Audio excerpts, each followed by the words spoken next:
In 1979, a toddler named Konarak Sinthasomphone fled Laos with his family in search of a better life in America.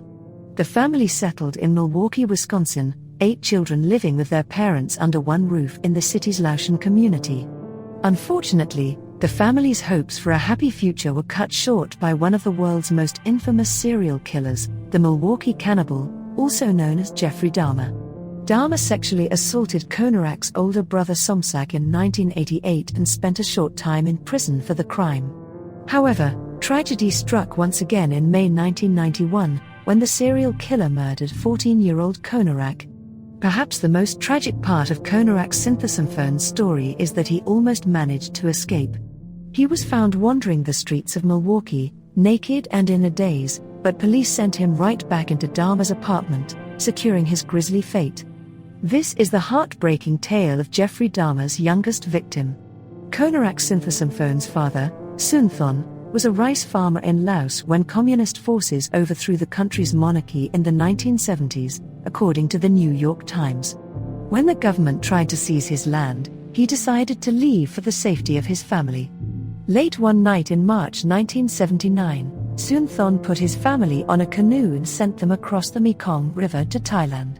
Konarak was around 2 years old at the time, and his parents drugged him and his siblings with sleeping pills, though their cries wouldn't attract the attention of soldiers. Sunthon swam across the river himself several days later.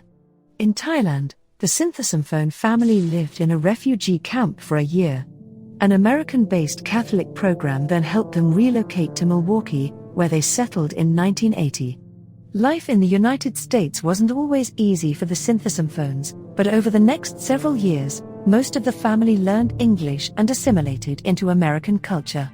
Everything was going well, until Somsak Sinthasomphone met Jeffrey Dahmer in 1988. Konarak Sinthasomphone's brother Somsak was just 13 years old when he met Jeffrey Dahmer, who had already killed at least 4 boys and young men by 1988.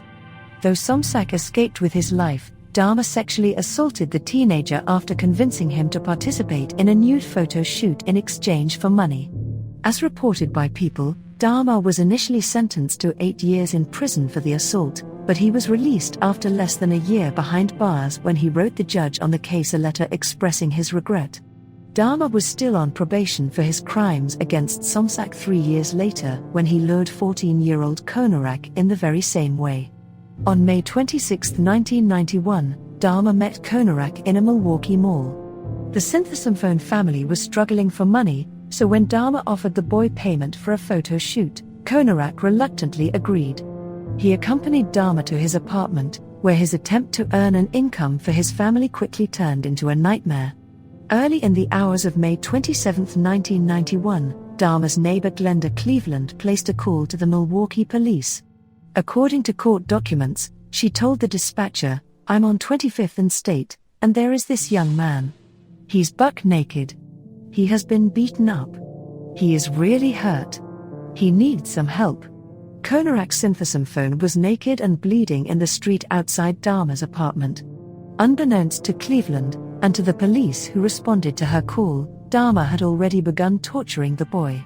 The killer later confessed that he drilled a hole into Konarak's skull at that point, just enough to open a passageway to the brain, and injected hydrochloric acid that induced a zombie-like state, per the Associated Press. However, the officers that arrived at the scene thought that Konarak was just drunk.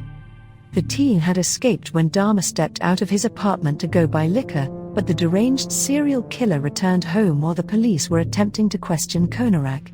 Dahmer told the officers that Konarak was his adult homosexual lover who had simply had too much to drink. They believed him and escorted Konarak back into Dahmer's apartment, and to his ultimate death.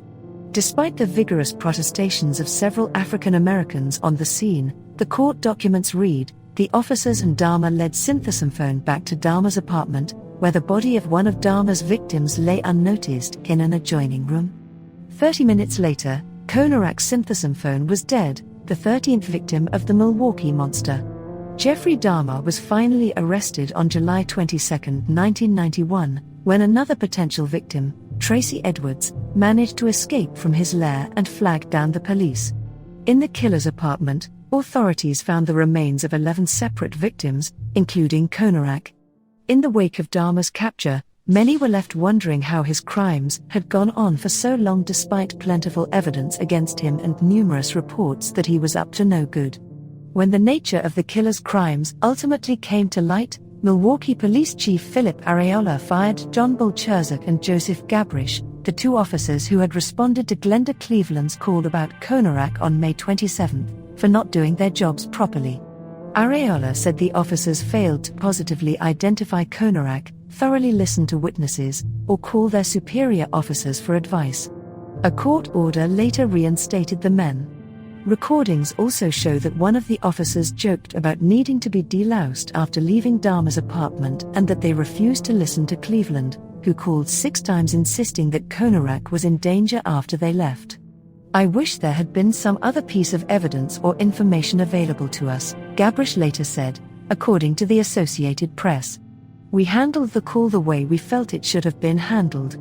Gabrish also said they didn't bother to look into Dahmer's background because of how cooperative he was during the incident. If they had, they would have found that he was on probation for child molestation. The Syntheson Phone family filed a lawsuit against the city of Milwaukee and the police department, claiming that their failure to protect Konorak was based in racism.